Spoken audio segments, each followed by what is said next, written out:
अस्सलाम वालेकुम स्टूडेंट्स, आज हम स्टडी करेंगे maintenance functions and reproduction in phylum Cnidaria. तो जैसे हमें पता है, अगर मेंटेनेंस फंक्शंस में देखें तो कोई भी फॉर एग्जांपल हम पॉलिप को ले लेते हैं, तो हमें पता है पॉलिप की बॉडी के जो आउटसाइड सेल्स हैं बॉडी वाल के, वो एपिडर्मिस से कंसिस्ट होते हैं। इसके बाद जो इनसाइड है वो गैस्ट्रोडर्मिस है, क्योंकि ये डिप्लोब्लास्टिक है। और दरमियान में हमें पता है मेजोग्लिया जो लेयर है वो प्रेजेंट होती है। अब ये जो गैस्ट्रोडर्मल सेल्स हैं, इसका मतलब है ये गैस्ट्रोवास्कुलर कैविटी को लाइन कर रहे हैं, और गैस्ट्रोवास्कुलर कैविटी में ही सारी की सारी जो डाइजेशन है वो होनी होती है।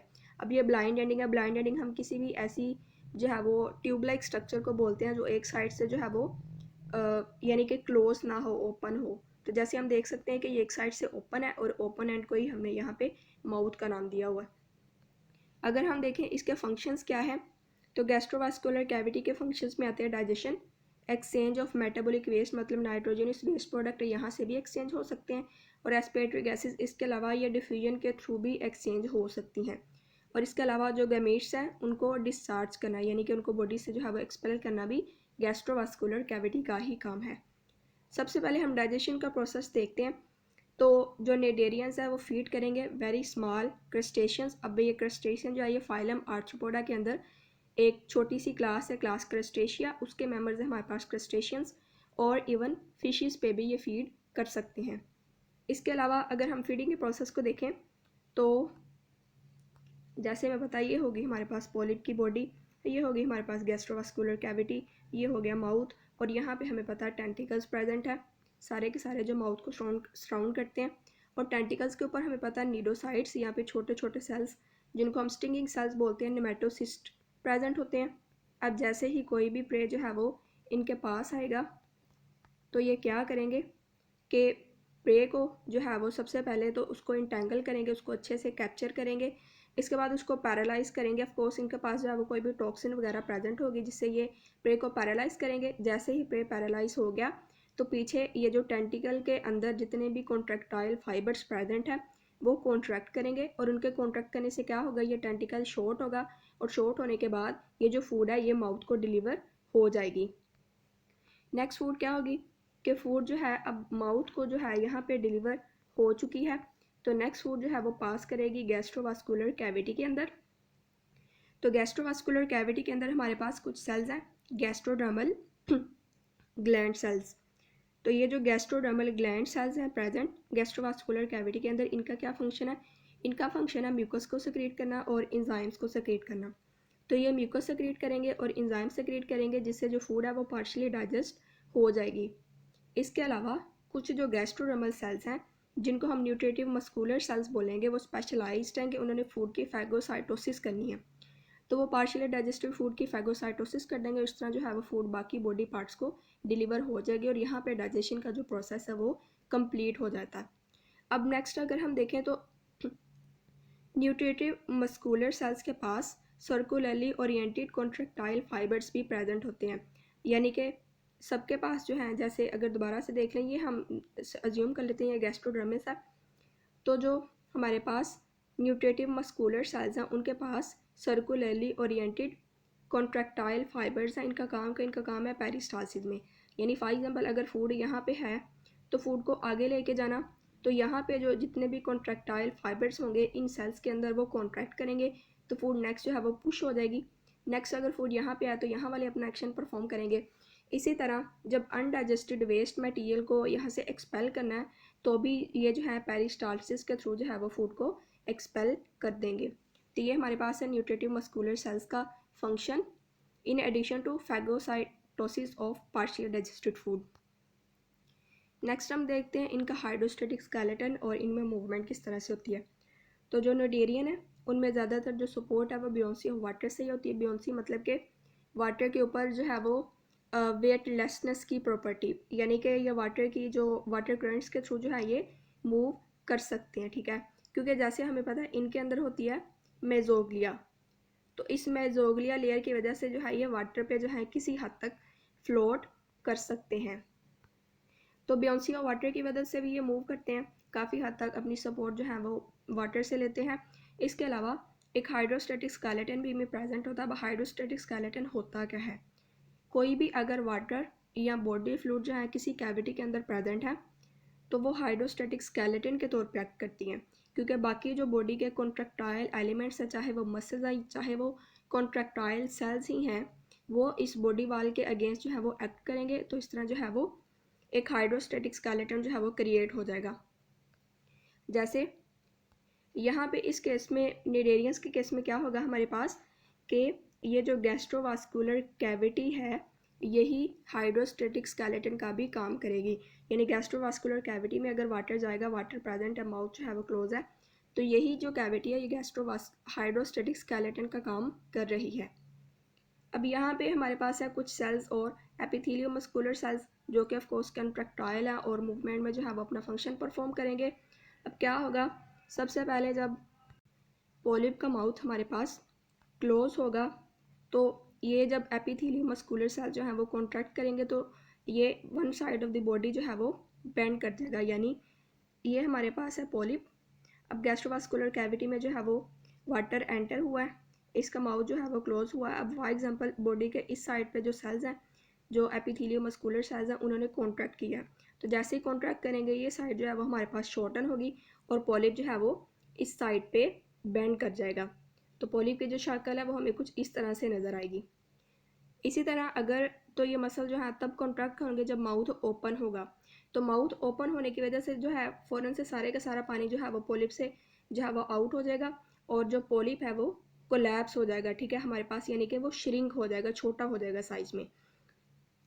इसी तरह जब सर्कुलर एपिथेलियो मस्कुलर सेल जो है वो कॉन्ट्रैक्ट करेंगे तो बॉडी का जो एक पार्ट है वो कॉन्स्ट्रिक्ट हो जाएगा, यानी वो शॉर्ट हो जाएगा। और अगर माउथ ओपन है जब सर्कुलर एपिथेलियो मस्कुलर सेल्स कॉन्ट्रैक्ट किए हैं तो पॉलिप जो है वो इलोंगेट हो जाएगा। तो ये हमने देख लिया कि मसल्स का एक्शन किस तरह से होता है। आगे हम देखते हैं कि पॉलिप्स में कौन कौन सी फॉर्म है लोकोमोशन की। तो पॉलिप जो है वो, जैसे हमने पढ़ा कि पॉलिप जो है वो सेडेंट्री होता है या फिर सेसाइल। तो चले सेडेंट्री होता है तो इसका मतलब है एक बहुत ज़्यादा स्लो मूवमेंट शो करता है और ज़्यादातर अपनी जगह पे ही रहता है। तो ये समर साल्टिंग के ज़रिए मूव कर सकता है, यानी समर साल्टिंग के ज़रिए कैसे मूव करेगा, base to tentacles and from tentacles to base, यानी कि ये हमारे पास है पॉलिप। अगर इसने मूव करना है तो क्या होगा, फर्स्ट स्टेप में ये है, सेकेंड स्टेप में जो है ये थोड़ा सा इस तरह होगा, थर्ड स्टेप में क्या है, इसके जो टेंटिकल्स हैं वो इस तरह हो गए, और नेक्स्ट स्टेप में जो है फिर से टेंटिकल जो है वो ऐसे, यानी कि जिस तरह जो है एक स्विमर जो है वो गोता लगाता है तो उसकी जो सारी की सारी स्टेजेस होती है वो हमें पॉलिप की लोकोमोशन के अंदर नज़र आएंगी जब इसने समर साल्टिंग के थ्रू मूव करना है।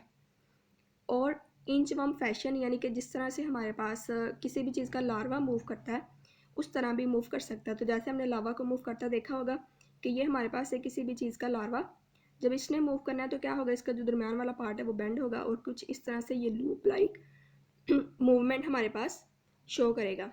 तो इस मूवमेंट, इस फैशन में भी ये जो हमारे पास पॉलिप है ये मूव कर सकता है, या फिर जो सबस्ट्रेट के ऊपर ग्लाइड भी कर सकता है, यानी सबस्ट्रेट के ऊपर स्लोली जो है वो अपने टेंटिकल्स के थ्रू ग्लाइडिंग कर सकता है। नेक्स्ट हम देखते हैं मेडोजी के अंदर मूवमेंट। तो मेडोजी जो है वो स्विमिंग और फ्लोटिंग से मूव कर सकती है और जो हॉरिजॉन्टल मूवमेंट होगी वो ज़्यादातर वाटर करंट से ही होगी, लेकिन अगर इसने वर्टिकली अपवर्ड मूव करना है तो क्या होगा, रेडियल और सर्कुलर एपिथेलियो मस्कुलर सेल जो है वो कॉन्ट्रैक्ट करेंगे और बेल की रिदमिक पल्सेशन कॉज करेंगे, यानी ये हमारे पास है मेडोजी का स्ट्रक्चर कुछ इस तरह से। तो जब मेडोजी ने मूव करना है तो क्या होगा, जो जितने भी यहाँ पे सेल्स हैं कॉन्ट्रैक्टाइल, हमारे पास रेडियल और सर्कुलर एपिथेलियल सेल्स हैं, वो कॉन्ट्रैक्ट करेंगे और कॉन्ट्रैक्ट करने से क्या होगा, एक पल्स जो है वो बेल में कॉज होगी और इस तरह जो है जितना भी वाटर यहाँ पे प्रेजेंट था वो जो है वो फ़ौरन से लीव करेगा। इसके अलावा गैस्ट्रोवास्कुलर कैविटी के अंदर भी जो वाटर प्रेजेंट था वो माउथ के ज़रिए लीव करेगा ऑर्गेनिज्म को और मेडोजी जो है वो अपवर्ड मूव कर जाएगा। इस तरह जो है वो मेडोजी वाटर में मूव करती है। नेक्स्ट हम देखते हैं इनमें nerve cells and sensory structures. तो नर्व सेल्स में देखें तो इनमें जो 2 डायमेंशनल नर्व नेट प्रेजेंट होता है और सबसे primitive form of nervous system है, यानी सबसे ज़्यादा एंशिएंट फॉर्म जो नर्वस सिस्टम है वो यही है। नर्व नेट तो होता है, अब ये 2 डायमेंशनल का क्या मतलब है, 2 डायमेंशनल का मतलब है कि किसी भी साइड से स्टिमुलस को रिसीव कर सकते हैं और उसको रिस्पॉन्ड कर सकते हैं, ठीक है। जैसे ह्यूमंस के केस में या हायर ऑर्गेनिजम्स के केस में तो हमें पता है जो नर्व्स होती हैं उनकी टाइप्स होती हैं कि सेंसरी होगी, मोटर होगी और इंटर हो गई। तो सेंसरी का काम सेपरेट है, इंटर का काम सेपरेट है, मोटर का काम सेपरेट है। यहाँ पे डिफ्रेंशिएशन नहीं है, तो इस वजह से सारी की सारी जो नर्व्स हैं वो किसी भी साइड से स्टिमुलस को रिसीव भी कर सकते हैं और रिस्पॉन्ड भी कर सकती हैं। अब ये जो नेट है ये नर्व इम्पल्सिस को कंडक्ट करेगा of course around the body, और कोई भी लोकलाइज्ड स्टिमुलस है, यानी फॉर एग्जांपल ये हमारे पास पॉलिप की बॉडी है, तो अगर यहाँ पे स्टिमुलस है तो पूरी की पूरी जो नर्व्स हैं वो इसको रिस्पॉन्ड करेंगी। अब इसकी जो रिस्पॉन्स की जो स्ट्रेंथ है वो डिपेंड करती है स्टिमुलस स्ट्रेंथ पे, यानी अगर तो स्टिमुलस थोड़ा सा है, फॉर एग्जांपल यहाँ पे स्टिमुलस हमारे पास टेंटिकल पे, अगर स्टिमुलस स्ट्रेंथ जो है वो शॉर्ट है तो क्या होगा, टेंटिकल जो है वो फ़ौरन से थोड़ा सा विदड्रॉ हो जाएगा, कॉन्ट्रैक्ट हो जाएगा। लेकिन अगर स्टिमुलस स्ट्रेंथ जो है वो बहुत ज़्यादा है तो क्या होगा, पूरे का पूरा जो पॉलिप है वही जो है वो कॉन्स्ट्रिक्ट हो जाएगा। नेक्स्ट हम देखते हैं इनमें सेंसरी स्ट्रक्चर्स को। तो सेंसरी स्ट्रक्चर्स टच और केमिकल्स वगैरह को परसीव करने के लिए पूरी बॉडी पे जो है वो डिस्ट्रीब्यूटेड होते हैं, और लार्ज सरफेस और एरिया होने की वजह से जो वेस्ट एक्सचेंज है वो डिफ्यूजन के थ्रू भी होता है। जैसे हमने देखा कि गैस्ट्रोवास्कुलर कैविटी के थ्रू भी वेस्ट एक्सचेंज हो सकता है, इसके अलावा डिफ्यूजन के थ्रू भी वेस्ट एक्सचेंज हो सकता है। नेक्स्ट हम इनमें देखते हैं रिप्रोडक्शन। तो रिप्रोडक्शन में हमारे पास टू स्टेजेस है, पॉलिप और मेडोजी। पॉलिप ने हमारे पास यहाँ पे है ए सेक्शुअल रिप्रोडक्शन करनी, ए सेक्शुअल रिप्रोडक्शन से बडिंग के थ्रू ये मज़ीद मेडोजी भी बना सकता है और मज़ीद पॉलिप भी बना सकता है। आगे हमारे पास मेडोजी जो है ज़्यादातर डाइओशियस ही होते हैं, यानी कि अब यहाँ पे डाइओशियस मेडोजी है, तो डाइओशियस मेडोजी में क्या होगा, स्पर्म जो है वो एक कोई और मेडोजी प्रोड्यूस करी है, एग जो है वो कोई और मेडोजी प्रोड्यूस करी है, तो एग और स्पर्म जो है वो आपस में मिलेंगे, फर्टिलाइजेशन होगी, जाइगोट बनेगा, जाइगोट के बाद नेक्स्ट हमारे पास बनेगी ब्लास्टुला स्टेज। अब ब्लास्टुला स्टेज हम ऐसी स्टेज को बोलते हैं जो कि होलो मैस ऑफ सेल्स है, यानी अंदर से जो है वो होलो है, बाल लाइक स्ट्रक्चर है और सिर्फ आउटसाइड सरफेस पे सेल्स प्रेजेंट है। ब्लास्टुला स्टेज से नेक्स्ट स्टेज हमारे पास है प्लैन्युला लावा की।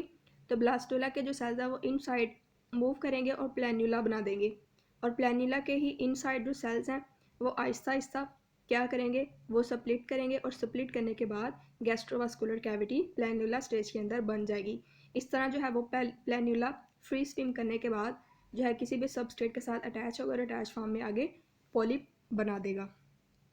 तो स्टूडेंट्स ये थी आज की वीडियो। अगर आपका इसमें से कोई क्वेश्चन आए, कन्फ्यूजन है, तो आप मुझे कमेंट के अंदर पूछ सकते हैं।